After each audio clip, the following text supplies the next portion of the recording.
Whoa, what a year!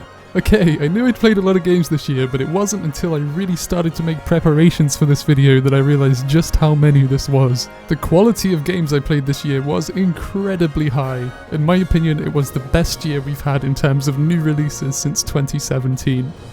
I did play some older games, so not everything in this video released this year, but it will be focused primarily on games that released in 2022. It's worth noting that the games featured aren't in any particular order, with the exception of the final 3 games, which must have released this year.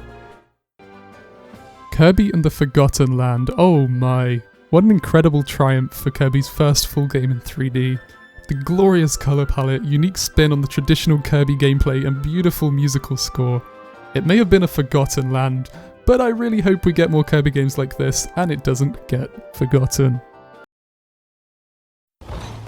Haiku the Robot took the things I love about Hollow Knight, gave it a gorgeous pixel art style and unique colour scheme, and condensed it down into a bite-sized, much more digestible and less punishing experience, and I loved it.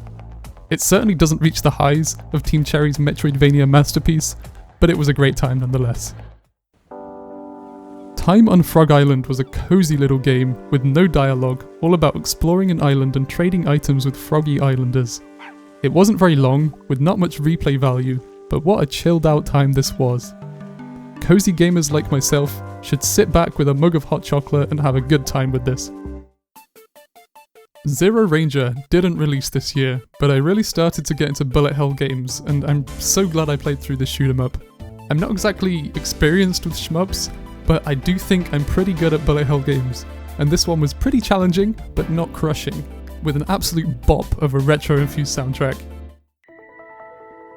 Stray was pretty cool, although I certainly know that the gameplay itself wouldn't be enough to propel it forward in the way it's gained so much attention if it wasn't for the cute cat.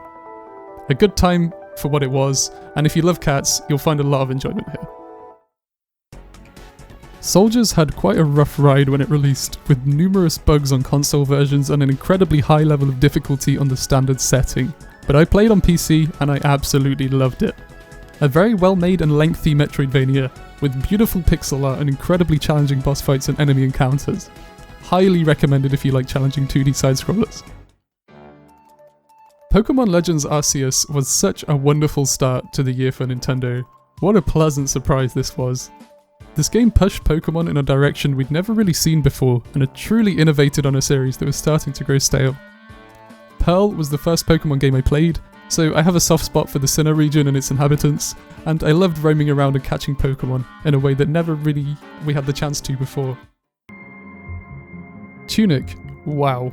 This game very nearly made my top 3, but there was just too many incredible releases this year. It felt like this game was made for me, essentially a genius hybrid of the original Legend of Zelda on NES and Dark Souls, with a top-down isometric view and cute art style. So many secrets too. I 100% completed this and got all the achievements, and it was a wondrous journey. God of War Ragnarok was really memorable. What an incredibly well-told story with some superb boss fights, set pieces, graphics and sound design. I thought 2018's God of War was fun, but this game truly surpassed it in every regard in my opinion. I got the platinum for this recently, and I would encourage others to do the same. I only got round to playing Hades this year, and I really wish I played it sooner. I've never played a roguelike with such attention to detail, from the amazing voice acting and progression to the upgrade synergy. There was so much care poured into the development of this game. And wow, what a soundtrack too. Just listen to this.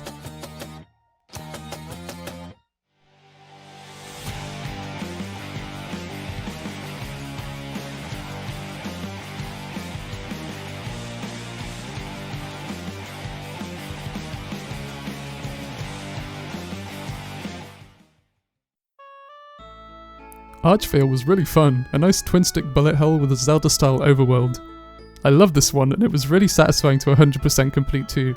Definitely check this out if this looks like your thing. I made a video on this earlier this year. Oh, the Klonoa remake released this year too. I never played the originals, but I really enjoyed the 2.5D platforming on offer here. Maybe a little clunky by modern standards, but a really nice remake of 2 often forgotten mascot platformers. Pac-Man World Re-Pac was another great remake of a PS1 era game too. The House in Fata Morgana. Where do I even begin with this? I want to make an entire video on this game, but I'm just going to say that if you enjoy visual novels and you've never played this, don't research anything at all and just play it. One of the most memorable, beautifully tragic, thought-provoking stories I've ever experienced, with a hauntingly majestic soundtrack and a world that will delight, upset and intrigue anyone that enjoys gothic fiction. Frogun was a fun retro platformer, complete with the slightly awkward controls of PS1 era gaming, but I really enjoyed it anyway.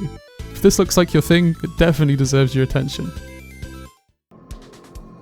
Prodeus is a true love letter to classic Quake and Doom, while adding modern elements that make it really unique. I absolutely adored this game. To me, it's everything I imagined a classic Doom game would be if it was blended with modern elements as in Doom Eternal. If you like Quake or Doom, play this. Also, amazing soundtrack.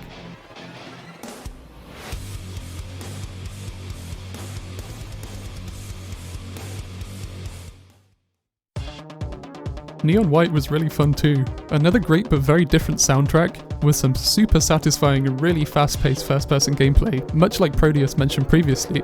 But instead of the focus on shooting demons, you're using demons as a tool for traversal. It's more of a platforming puzzle with first-person combat elements, and I loved it. The story is so cringeworthy though, just skip it. Islets was another great metroidvania I played this year, adding a couple of new features but ultimately providing all of the things I love about the genre in one cute and polished little package. A must play if you're into the genre and super fun to 100%. Pokemon Violet was amazing, technical issues aside. Probably my favourite Pokemon game in about 10 years. I really loved exploring the world and the gameplay loop is addictive. New Pokemon design was great and the story was actually pretty good, which surprised me. If it wasn't for the technical issues, this would be up there with my absolute favourites of this year. The game itself was just so good.